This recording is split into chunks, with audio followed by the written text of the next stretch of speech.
Kal, ya kalau mau nyatain perasaan itu gimana ya caranya? Lah, lu nanya gua. Iya.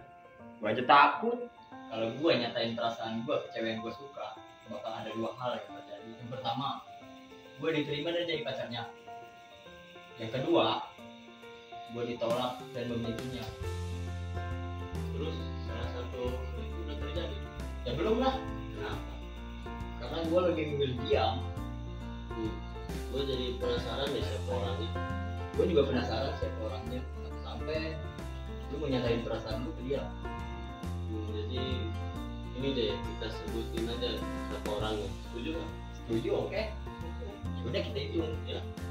1, 2, 3, Romla. Swab.